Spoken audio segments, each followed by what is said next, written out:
In this video, we are going to look at how we configure. In the previous video, we looked at how we can configure mail filtering based on anti-spam configuration with whitelist and local whitelist and blacklist. In this, we are going to look at configuring anti-spam configuration with RBL filtering. When we are configuring RBL blacklist, what we do is that we select RBL and we add an RBL blacklist here, or RBL, we configure RBL filtering here. In RBL filtering, we are going to, this is going to be enabled already. We are going to give the primary and secondary DNS server addresses here, because these are the addresses which are going to be used in RBL based filtering. And then once we have configured these primary and secondary DNS IP addresses, then we configure, we select add here, and once we do the add, then we give this RBL filtering profile a name. We configure the server query set. This is going to be provided by the server to us. Whatever the service provider is, they are going to give us this query set, and this query set has to match. And the action is alert, and we allow the traffic to pass through based on the reply code, and we can specify the reply code here. Once again, if we specify the reply code, and if the reply coming from the server matches this reply code, only then the traffic will be allowed to go through the firewall. Otherwise, the traffic is going to be blocked. Either we generate an alert or we block the traffic based on the action that we have configured. Once this is done, we can then look at the mail filtering based on the content of the email. So we add an email filtering profile, mail filtering profile here. We give it a name, and we have to select anti-spam.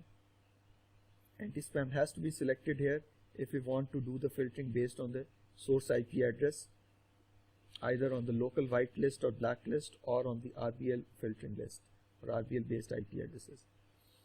Then we can select or configure whether we want to allow our users to send anonymous emails. We want to configure, or we want to allow receiving anonymous emails, which means that the sender's email address is not configured here. And then if we want to configure an email address groups, we want to send emails based on certain email addresses, the sender or receiver's email addresses. So we can send email, or we can receive email based on the receiver's email address. So we configure the email addresses here, and we add them here. So whatever email addresses we have configured, if those email addresses appear in the email, we can either generate an alert, or we can deny the traffic from being forwarded towards the email server.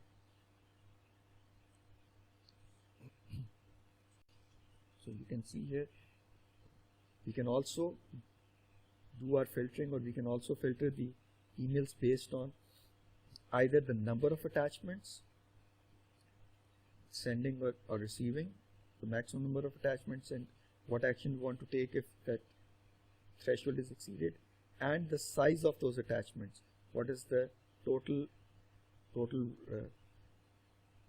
value of the attachments, or the total size of the attachments? If the threshold is exceeded, what actions do we want to take, either in the sending direction or in the receiving direction? And finally, let's take a look at the configurations for application control, HTTP based application control, and the next slide we'll look at the FTP based application control, application behavior control. So we select application behavior control, and we add a new application behavior control here, file here, and we can do the configurations or select the values for HTTP behavior control. We can select the values here, whether we want to allow HTTP web browsing, we want to allow proxy HTTP browsing through proxy, we want to allow HTTP file upload, we want to allow HTTP post action or post method, and then the values, alarming threshold, the blocking threshold. If the value exceeds this, we can either generate an alarm, or we can block the traffic, and we want to allow HTTP file download or not. And similarly for FTP, it's on the same page. we want to allow FTP, whether we want to allow FTP file upload, or we want to allow FTP file download, or we want to allow FTP file deletion, and then the appropriate thresholds. So these are the configurations for HTTP or FTP based application behavior control. Once we have done all these configurations, or we have created the appropriate profiles here, then we are going to call these profiles in the security policy. So if the security policy is configured for permit, then we are going to look at all these profiles. These are the 4 profiles that we have configured in the previous few slides and videos. The file blocking profile, we'll refer to the file blocking profile that we have configured. We'll refer to the data filtering, application behavior control, and the mail filtering profiles or the configuration files which we have configured in the previous steps. If we have not configured them, we can configure them from here. We click here and we'll be taken to those profiles, or we'll have the option of configuring or creating those profiles now. And finally, let's take a look at a typical scenario here. In our network, this is the firewall and this is our internal network. We want to prevent employees from disclosing enterprise development files to the internet. We can do this by implementing file blocking. If we want to prevent disclosure of internal confidential information and transfer of violation information to the public network, we can do this by doing data filtering technology implementation or implementing data filtering technology. If we want to prevent junk emails and anonymous emails, we can do this by using email filtering technologies. And finally, we can also use HTTP and FTP based application behavior control if we want to prevent our users from uploading or downloading HTTP or FTP files during the working time. So we can implement all these features on the firewall and implement these technologies to achieve these goals in our network security implementation.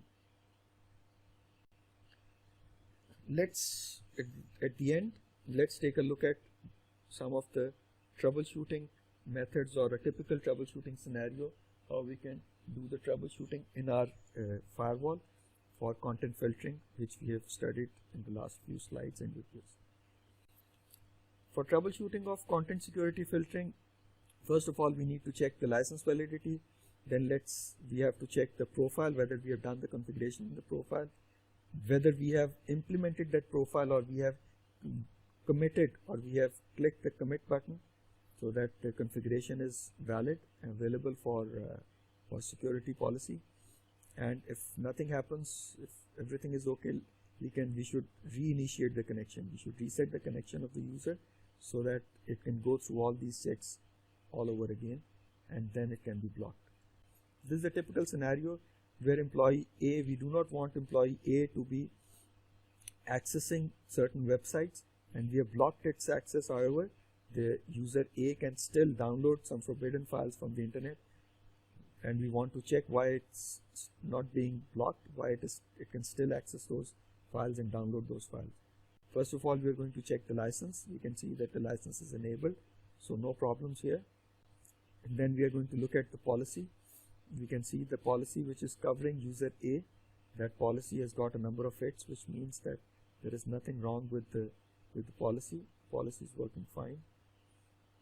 Then if we look at the file blocking profile, we see that the direction of the file blocking profile is upload, whereas we want to block the download. We want to block the user A from downloading the traffic. So here the policy says upload, so it's only blocking the upload, not the download. So we should select here download so that it can block the traffic that is being downloaded by the user and not being uploaded by the user. So this way we can actually, if we change this selection from upload to download, we will be able to block the traffic that is being downloaded by user A. And this is a simple troubleshooting example in a typical scenario. So this was all about content filtering or security implementation using content filtering techniques and technologies. And I hope you understand the basics of content filtering and its configuration and troubleshooting now. I'll see you in the next video. Thank you.